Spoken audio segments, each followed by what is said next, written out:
Is a sign by the cardinals that rather than choosing somebody from Asia or from Africa, they wanted to actually insidiously nominate and elevate to the pontificate somebody who is American. It's the first time in history, but Robert Francis Prevost is no friend of Donald J. Trump. He is, of course, somebody who comes from Chicago, but also with a vast history in South America that connects him to the infamous Jesuit order. And he is from an order himself, the Augustinians, who have worked hand in hand with the Jesuits on the control of the educational establishment. Today, if you think about the main issues Trump is trying to fight, immigration policies, well, in this regard, he will have to fight against this Pope because he's very much a supporter of what the Democrats were doing, open borders and all the rest. It's gonna be a war against Trump waged by the church every day, in which we will hear, of course, from this Pope, what you might hear from the Democratic Party, which has demonstrated in the last few years to be the political branch of the Vatican Jesuit-led New World Order here in the United States. So it's not a good day. Some Americans might perceive it as a good day. For those who were hoping in a traditional Pope, in somebody who will support also a return to the Latin Mass, this will be, of course, a disappointment because this Pope has no intention in going back, but rather in moving forward. Is he Francis light, or is he as bad as Francis? He's worse than Francis.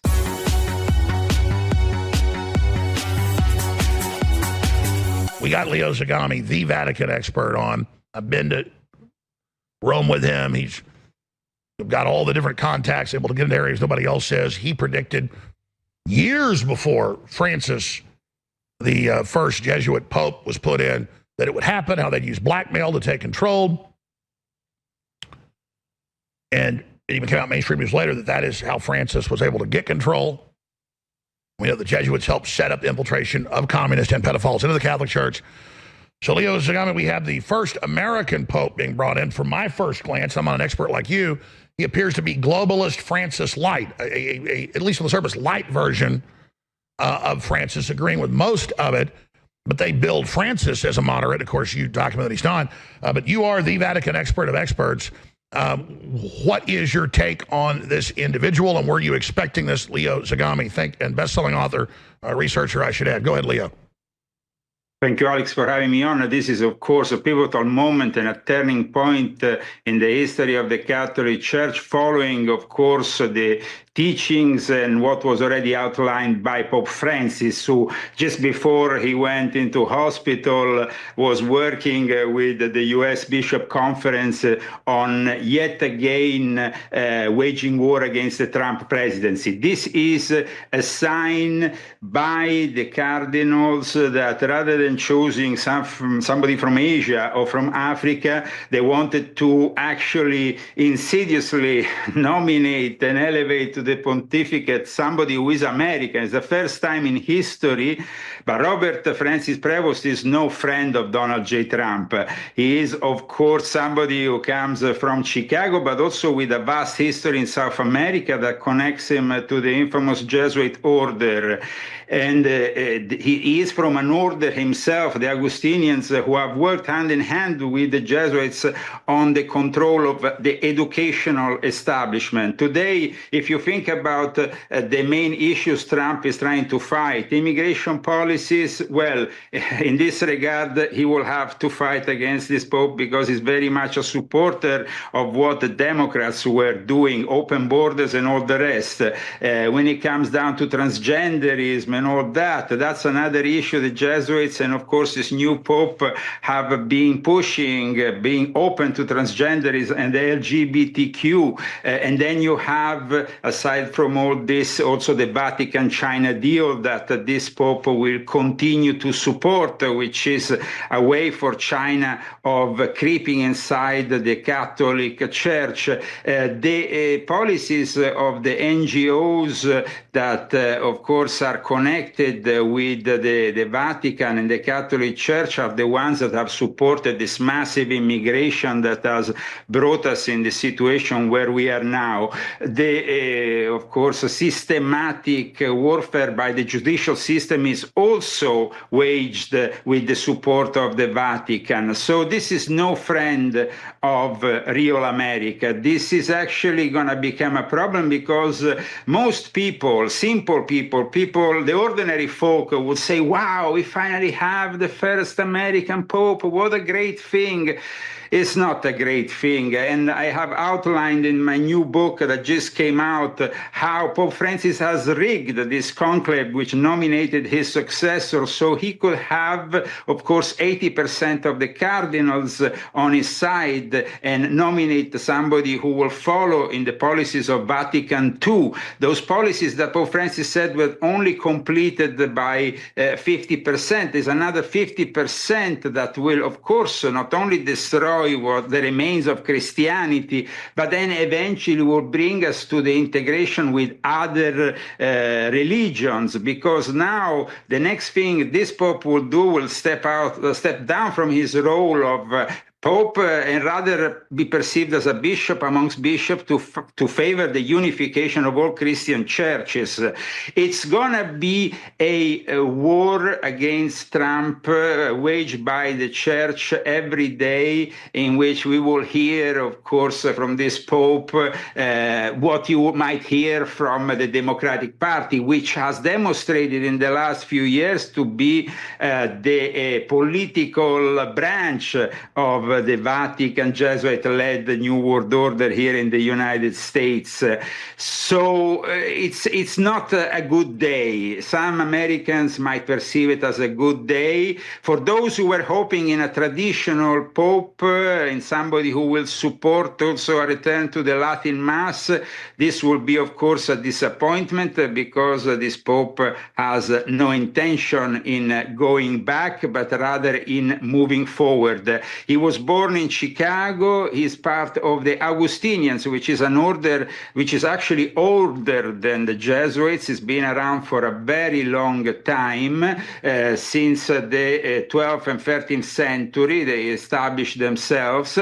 He's been the president, though, of the Pontifical Commission for Latin America, and that's where he worked hand in hand with the Jesuits in pushing forward more liberation theology, more of a mix of Marxism and Catholicism, which is what the church has been in the hands of Pope Francis, of course, that follows the dictates of the Second Vatican Council, in which the church was taken over in the first half of the 1960s by Freemasons and Jesuits who had, of course, progressive values.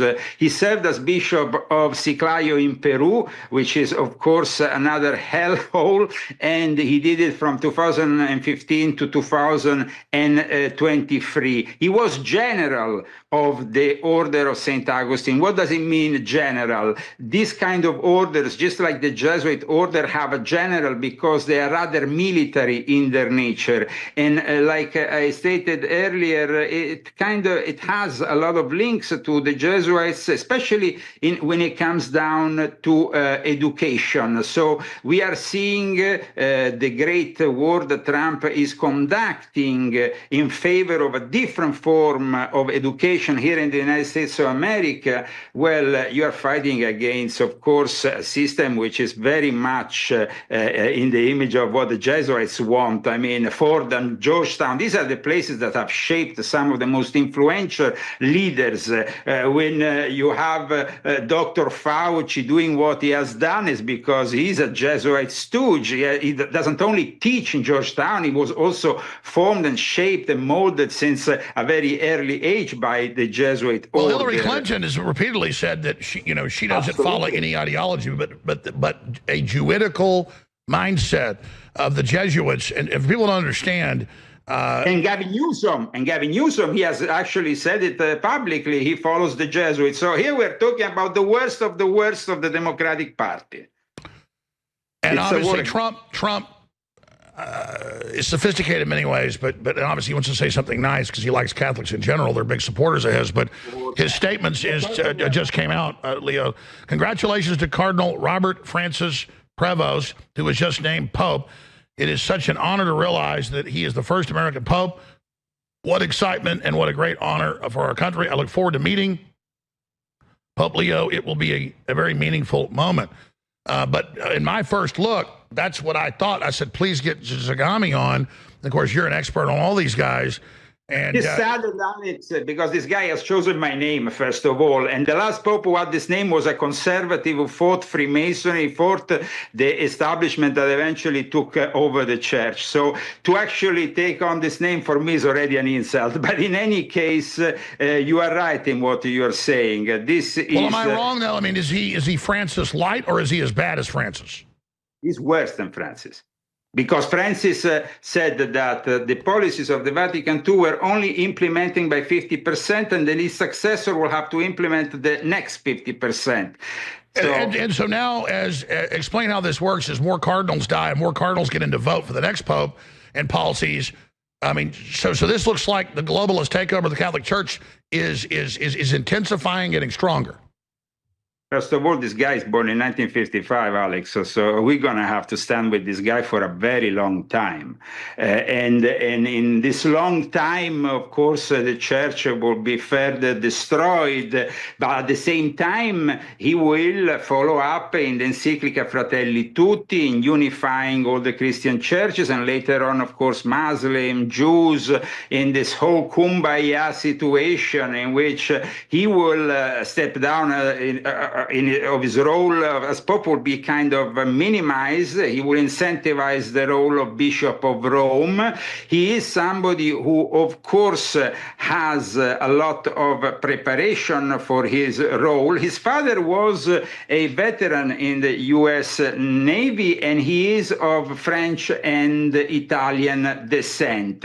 He has been for a long time working, like I said, especially with South America. And we know what Leo, hold on. We got to go to break. And I already knew you had your new book out because I had to be out one day last week as a court stuff, but I watched it later, did a great job. I want to hear about your new book. I want to talk to Catholics in the fourth hour. Could you come on with me in the fourth hour and take calls from Catholics?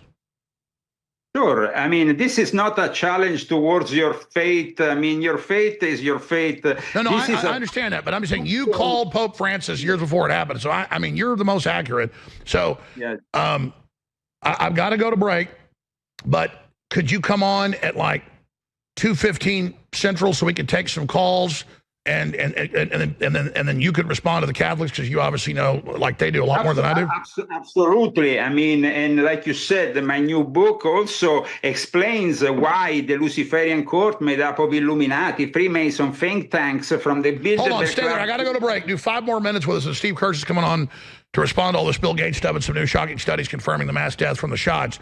But stay right there. Well, we got a new pope, American pope, and Leo Zagami, who has called what's going on in the Vatican for decades, unlike anybody else out there, best-selling author, is saying this guy's worse.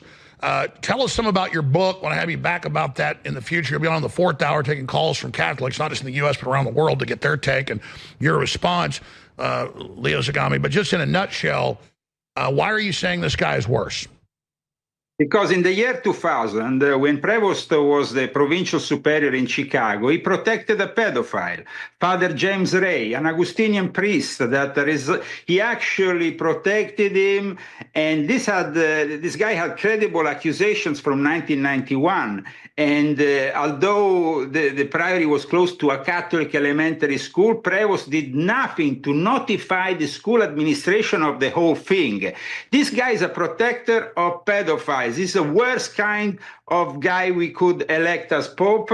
And as I explained in my latest book, the Jesuits and Pope Francis worked for months to prepare this new woke Pope. And in fact, the ring of Pope Francis was actually destroyed, contrary to tradition, not after the death of Pope Francis, but only 2 days ago, because they continued to use it as a seal on documents up to 2 days ago. So God knows what these people have done with documents that will, of course, surface later on. And this guy who protects the pedophiles, who is somebody already immersed in controversy from a very controversial convent in Chicago, suddenly becomes Pope, and of course very close to Obama, the Democrats, very much opposed to Donald J. Trump. Trump is being diplomatic, of course. This is a head of state, first of all, being elected before being the head of the religion of billions of Catholics. So he has to be diplomatic. But things are going to be very different in a few weeks from now, or actually probably starting soon after his first Wednesday speeches, when he's going to start talking about immigration and his stand of immigration, which is, of course, a stand of immigration that is completely contrary to what Tom Homan or Trump stands for. So let's see what happens. And in the meantime, of course, with my new book, volume 12, which is the last installment of my confessions, because I wanted to bring you right up there where the pyramid culminates in the all-seeing eye, to bring you where the Jesuit general is, where the real power is. And of course, this power is the power that has decided ultimately that they wanted to put an American Pope because they want to challenge Trump directly. They could have, of course, chosen an African or an Asian Pope, which is probably the future of the church. But in this case, the priority for this woke church seems to be fighting Trump and his administration. So Pope Francis, of course, had always very much good things to say about Prevost. He put him as titular bishop of Sufar. He received his episcopal consecration during the time Pope Francis was a pope. And on July 13, 2019, Prevost was also appointed a member of the Congregation for the Clergy in Rome, so in a way preparing him also for his role. All right, Leo, stay. We're going to talk to you in an hour. We're going to take calls from Catholics then. But the big issue here is the leadership of the Catholic Church directing the Democratic Party to target traditional Catholics and conservatives in America. That tells you everything you have to know. The good news is isn't this just waking up Catholics more than ever? Well, it's going to wake up those people who still had the illusion that we could go back to a conservative pope, to somebody like J.D. Vance wanted, or those who love the traditional Latin Mass. It's never going to happen. Unfortunately, we are going further into wokeness with this new pope. It's amazing. Wow. Leo Zagami, we'll talk to you coming up in an hour. Thank you. Thank you. Ladies and gentlemen, there are a lot of items exclusive to RealAlexJones.com